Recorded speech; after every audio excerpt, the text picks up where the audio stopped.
You are watching on Go Back Sue World now.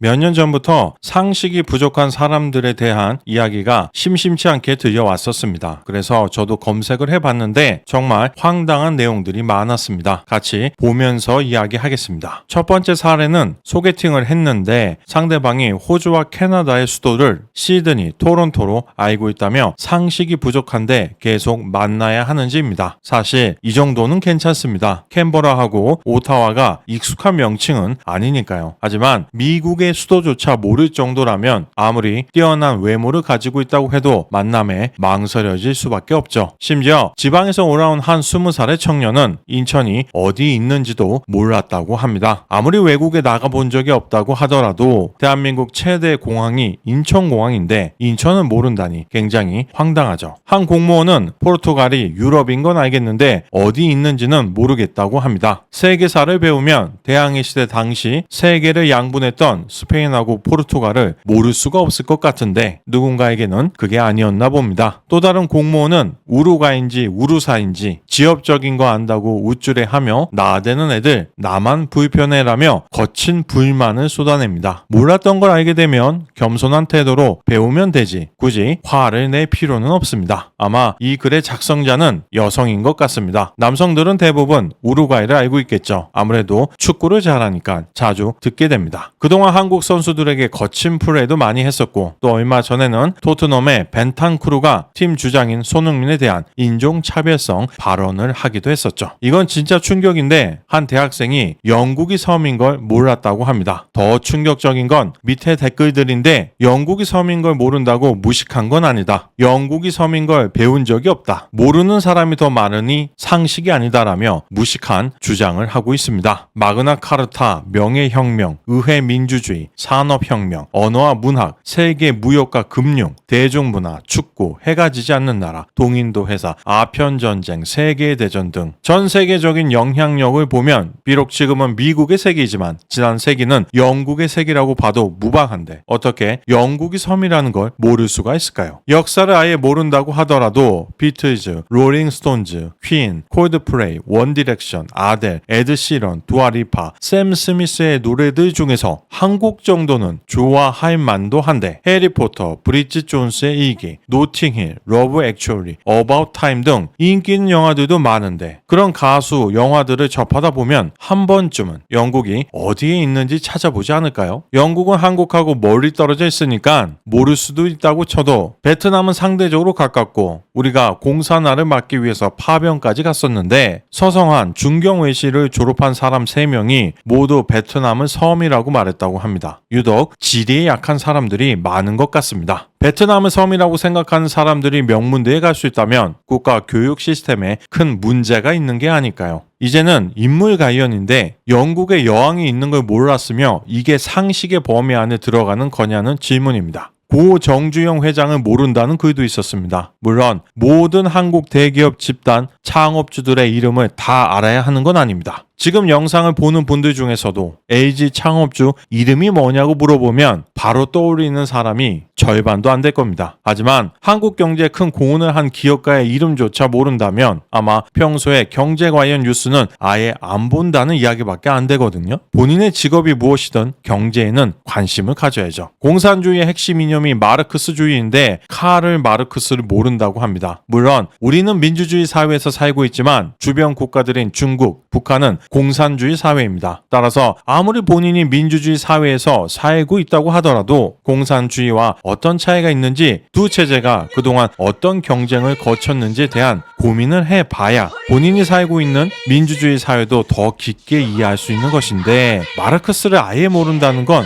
공산주의에 대해서는 아예 관심이 없다는 것을 뜻합니다. 하다못해 인터넷 쇼핑을 할 때도 몇 가지 품목을 자세하게 비교하며 사는 경우가 많을 텐데 많은 한국인들이 민주주의는 공짜로 얻은 것이라 생각해서 그런지 너무 무관심한 것 같습니다. 하지만 대한민국의 민주주의는 우리의 조상들이 6.25 전쟁 당시 수많은 목숨을 희생해가며 지킨 소중한 기적임을 모두 잊지 않았으면 좋겠습니다. 물론 이런 상식들을 모른다고 해서 당장 회사에서 일을 못하거나 내 생활에 어떤 불이익이 오는 건 아닙니다. 또한 어떤 지식을 추구하고 어떤 삶을 살아갈지는 어디까지나 본인의 몫이자 권리입니다. 하지만 인간은 사회적 동물이고 같이 살아가야만 하기에 의사소통과 상호작용, 대화와 교류는 필연적입니다. 따라서 자기 분야가 아니라도 사람들과의 교류를 위해서 정통할 필요까지는 없지만 최소한의 상식은 아는 게 좋다고 생각합니다. 또한 갈수록 한자 교육이 약화되어서 그런지 한자어를 잘 모르는 사람들이 논란이 되고 있습니다. 남자친구가 지방대 다니다가 해외 대학교를 졸업했는데 배 아프면 이비인 후과 가면 되는 거냐? 여소 야대 같은 정치 용어를 모른다고 합니다. 사실 이 정도면 한자 능력 검정 시험을 6개월 정도만 공부하면 다 해결될 수준이죠. 정말 심각한 건 이런 경우입니다. 질문자가 친구에게 한자가 일본에서 만들어진 것이 아니냐, 중국도 한자를 쓰느냐라고 물었답니다. 한자가 중국에서 만들어졌고 중국에서 쓰인다라는 사실을 모르는 게 심각한 거냐고 질문을 남겼습니다. 의무교육과정을 다녔으면 모를 수가 있나요? 사실 제가 상식 부족 관련해서 가장 크게 놀랐던 건 이준석 의원이 국민의힘 당대표일 때 대선 출마를 선언한 안철수 의원에게 무운을 빈다라는 말을 한 것을 보도 전문 채널 YTN 정치부의 한 기자가 무운, 운이 없기를 바란다고 말한 것이라며 자의적으로 해석한 후 이 대표가 안 후보에게 운이 없기를 빈다고 말했으며 신경전을 펼쳤다고 보도했습니다. 아무리 사이가 안 좋고 당적이 다르다고 해도 대선 나가는 사람한테 공개적으로 면전에서 운이 없기를 바란다고 말하는 사람이 있겠습니까? 언론사의 최고 핵심은 정치부입니다. 그런데 아무리 여자라도 정치부 기자 생활을 하면서 삼국지조차 한 번은 안 읽어봤는지 혹은 인류 역사상 그 수많은 전쟁사 중에서 제대로 공부한 게 하나도 없는지 무운을 행운이 없다로 해석하는 기상천외한 사고력을 보여주었습니다. 사실 사람은 누구나 실수를 합니다. 그리고 그 실수를 통해서 많은 것을 배우게 됩니다. 하지만 이 기자는 아까 무운은 행운이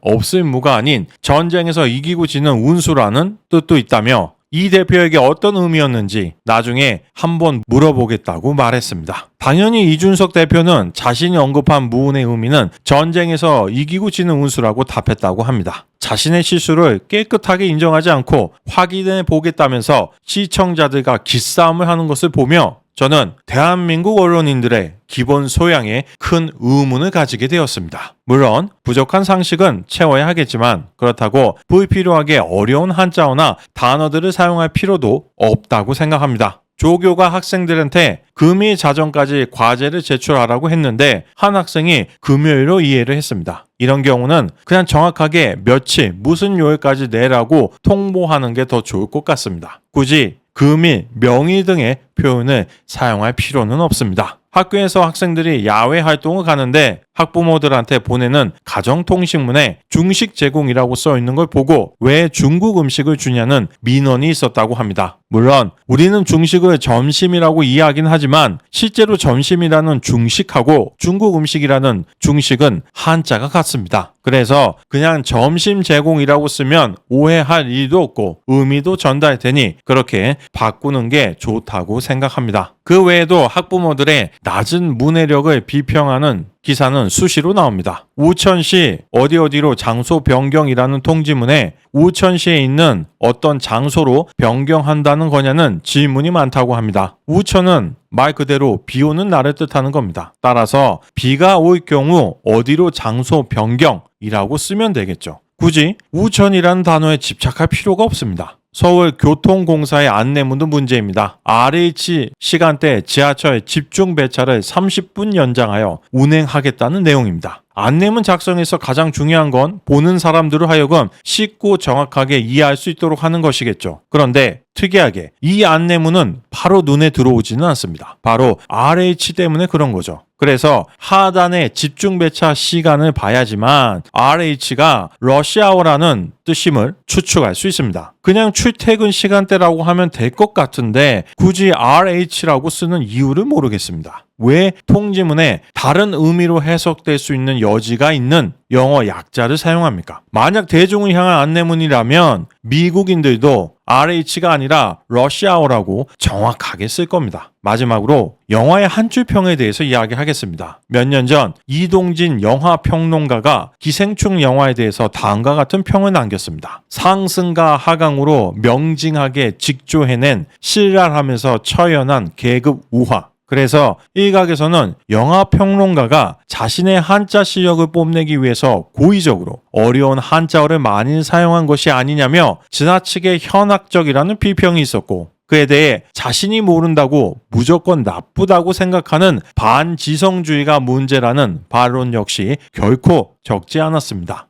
상승, 하강, 신랄, 처연, 계급, 우화는 대부분 이해하는 한자어니까 그냥 넘어가면 명징하고 직조가 남는데, 직조도 직조문이라는 단어를 많이 쓰니까 이 역시 어느 정도 이해할 것으로 보면 마지막으로 명징이라는 단어가 남습니다. 국어사전에 따르면 명징은 두 가지 뜻이 있습니다. 첫 번째, 명징하다의 어근이고, 명징하다는 깨끗하고 맑다라는 뜻입니다. 두 번째 명징은 분명한 증거, 사실이나 증거로 분명히 함이라는 뜻이 있습니다. 방송을 통해서 명확하게라고 하면 안 오는 말에 맛이 있기에 명징이라는 말을 반드시 써야 한다고 주장하는 것을 보니 명징을 두 번째 뜻으로 사용한 것으로 봐야 할 것 같습니다. 명확한 게 깨끗하고 맑은 건 아니잖아요. 명확한 건 분명한 거죠. 물론 제작자와 감독이 상업적인 결과를 크게 고려하지 않는다면 영화는 얼마든지 예술적으로 만들 수 있습니다. 하지만 예술성과 대중의 시각 사이에서 균형을 잘 잡고 주제의식을 표현해야 관객들이 잘 받아들일 수 있겠죠. 그럼 영화 평론가들의 한 줄 평은 예술의 영역일까요? 저는 그렇게 생각하지는 않습니다. 일반 대중들을 위한 영화 안내 혹은 길잡이라고 생각하고 있기 때문에 가능한 한 대중 친화적으로 어렵지 않은 단어들로 표현해야 한다고 생각합니다. 명징하게 직조해냄 보다는 명확하게 직조해내니 더 이해하기 쉬운 평이라고 생각하며, 명징이라는 단어에서는 명확하게 보다 뛰어난 어떠한 특별한 말의 맛도 느낄 수가 없습니다. 따라서 평론가가 주장하는 것처럼 영화를 더 잘 표현하기 위해 명징이라는 단어를 선택한 것은 오히려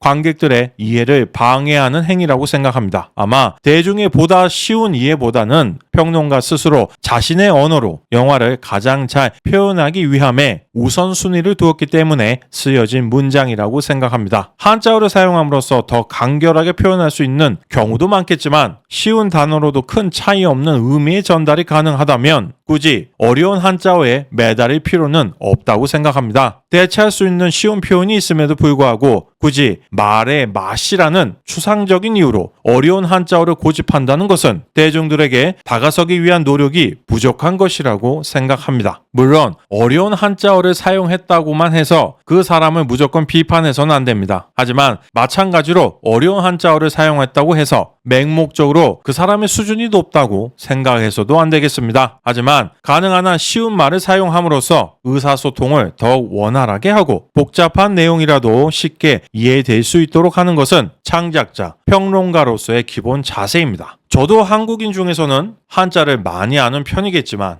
유튜브 영상을 만들 때는 항상 더 쉬운 단어로 전달할 수는 없을까라는 고민을 멈추지 않고 있습니다. 영상 초반에 여러 사례들을 소개하며 사람들의 상식이 부족하다고 이야기했습니다. 그리고 방금 전까지는 누군가가 너무 어려운 한자어를 쓴다고 이야기했습니다. 아마 그 중간 지점에 제가 생각하는 보편적이고 적절한 기본 상식의 기준이 자리하고 있을 것입니다. 문제는 사람들마다 그 기준이 모두 다르다는 것입니다. 누군가에게는 제 기준이 너무 높고 누군가에게는 제 기준이 너무 낮을 것이기 때문입니다. 저 역시 채널에 올린 영상 때문에 누군가로부터 상식이 부족한 사람이라는 비난을 받는 경우가 있습니다. 따라서 다른 사람들과의 지속적으로 대화를 통해 교류하며 스스로 학습을 통해 상식과 문해력을 올리는 노력이 필요합니다. 세상은 혼자 살아가는 게 아니기에 같은 의미의 다른 더 쉬운 말을 통해 가급적 많은 사람들과 원활하게 소통하는 게 개인을 위해서도 사회를 위해서도 더 좋은 교류 방법입니다. 세상이 이렇게 넓은데 자신이 관심 있는 것, 자신과 관련 있는 것만 인지하면서 살아가겠다는 건